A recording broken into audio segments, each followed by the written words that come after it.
Ya, bersama kita saat ini ada Dr. Gigi Era. Dokter gigi yang juga terinspirasi oleh buku Laskar Pelangi. Apa yang terjadi pada Anda? Pada saat itu saya seorang dokter yang baru lulus PTT atau PTT di Purwakarta. Kemudian saya bingung mau ngapain gitu. Akhirnya saya mau buka praktek sendiri. Saya tidak percaya diri, mau nunggu menjadi pegawai negeri akhirnya. Kemudian di buku Laskar Pelangi pada bagian akhir disebutkan ada tokoh mahar, seorang yang pandai dalam bidang seni. Nah, dia ternyata setelah dewasa dia cuman menjadi seorang pelatih beruk, dan dia orang yang beruk hanya itu monyet yang manjat pohon kelapa itu ya? Dia hanya menunggu panggilan dari Pemda untuk menjadi tenaga honorer. Dia jadi hanya menunggu nasib memanggil dia, bukan dia yang berusaha untuk merubah nasib. Akhirnya dari situ saya terketuk, oh kok sama seperti saya gitu. Saya hanya menunggu pembukaan pegawai negeri gitu. Akhirnya dari situ saya berpikir saya harus mandiri, saya harus bisa bekerja dengan saya berusaha sendiri tanpa tergantung dari pemerintah. Alhamdulillah sekarang sudah punya tempat praktek sendiri. Itu terinspirasi dari buku Laskar Pelangi.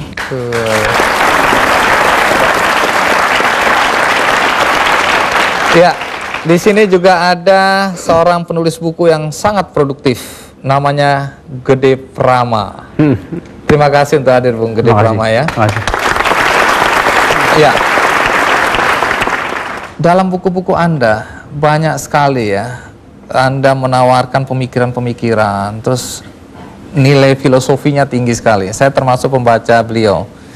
Nah, apa yang ingin Anda sampaikan melalui buku-buku Anda? Mau menjalankan panggilan kehidupan. Saya mengawali profesi penulis sekitar 27 tahun yang lalu ketika masih di SMA. Tatkala itu ada yang saya baca di koran itu, manusia hidupnya tidak diselamatkan oleh pendidikan, tapi diselamatkan oleh keterampilan. Saat itu saya berpikir, apa nih keterampilan yang harus saya kembangkan kalau mau hidup saya selamat.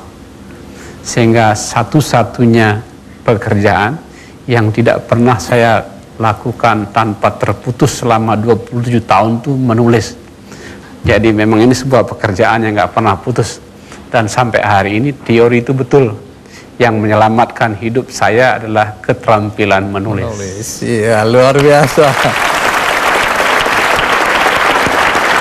Mungkin Anda punya pengalaman bagaimana buku Anda menginspirasi banyak orang. Pertama pernah disalamin oleh seorang ibu di sebuah mall di Jakarta. Disalamin gitu. Tapi cara dia menyalamin saya kalau mukanya tuh setengah sedih. Terima kasih buku Bapak sudah merubah anak saya dan seterusnya. Gitu ya. Yang kedua yang lebih menyentuh adalah anak saya Adi bercerita tentang papa mamanya nggak jadi cerai. Jadi suatu hari ini anak berdua sama papa mamanya sudah mau ke lembaga perceraian, saya nggak ngerti. Di tengah jalan ini papa mamanya tempur sudah, tempur, dak dek. Tiba-tiba bosen ini berdua tempur, dia dengar suara saya dari radio Sonora. Dua orang tua yang mau cerai ini, selesai saya berbicara di radio Sonora, Pak pulang ya Pak, nggak jadi cerai ya. Apa yang Anda katakan di radio itu? Cinta itu sebuah perjuangan. Cinta tidak pernah datang dengan cara murah datang dari langit. Semuanya harus kita perjuangkan.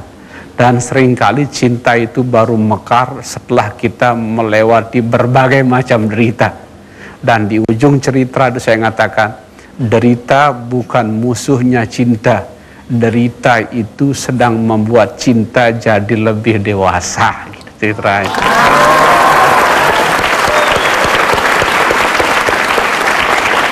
luar biasa, kita di sini semua mendapat pencerahan hari ini ya.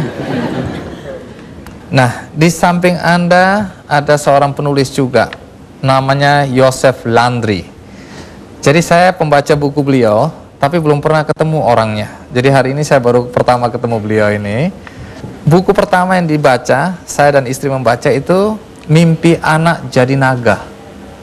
Apa sebenarnya isi buku itu? Ini Mimpi Anak Jadi Naga ini kalau Chinese-nya adalah Wang Zi Chenlong. Itu memang ada ceritanya sebenarnya Pak. Bahwa sebenarnya orang tua itu semua pengen anaknya sukses. Paling tidak punya posisi, terkenal, punya duit, punya apa. Paling nggak juga hidup yang nyaman lah begitu.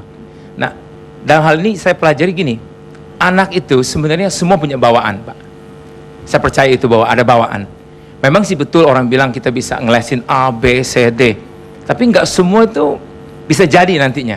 Nah, zaman sekarang ini, in the last 20 years belakangan ini, karena orang tua banyak punya uang, dulunya dia mungkin miskin, sekarang banyak uang, jadi dia embat aja apa aja, pokoknya anaknya mesti lebih dari dia. Nah, itu yang saya inspirasikan bahwa mungkin kurang tepat. Jadi saya bilang, biarlah anak itu jadi apa adanya. Tentu saya nggak mengatakan bahwa kalau dia narkoba, biarin dia narkoba ya. Bisa rusak itu. Tetapi banyak orang tua begini, coba anggapnya, yang simple aja. Saya katakan kalau bebek, iya jadi bebek, jangan paksa jadi elang. Karena kalau paksa jadi elang, nanti tuh anak jadi belang, nggak bebek, nggak elang. Right? Mendingan gini, saya katakan jadi bebek yang bener bebek beneran gitu. Bisa kuek, bulunya bagus, bisa berenang, terbangnya pendek. Itu inti dari ceritanya. Itu inti dari Mimpi Anak Jadi Naga. Baik, Era, dari pengalaman membaca buku kemudian mengubah hidup Era. Nah, sekarang adakah pesan yang bisa dibagi bagi teman-teman lain dalam konteks bagaimana buku menginspirasi hidup seorang dokter gigi seperti Era? Dari membaca buku itu saya bisa tahu ternyata ada orang yang kehidupannya lebih menderita dari saya, tapi ternyata dia dengan semangat yang tinggi bisa merubah hidup dia dari seorang kuli ngambat sekarang sukses sebagai pengarang yang sukses. Baik, dan pastikan Anda akan tetap di Ki Candy karena pengarang bukunya akan segera tampil.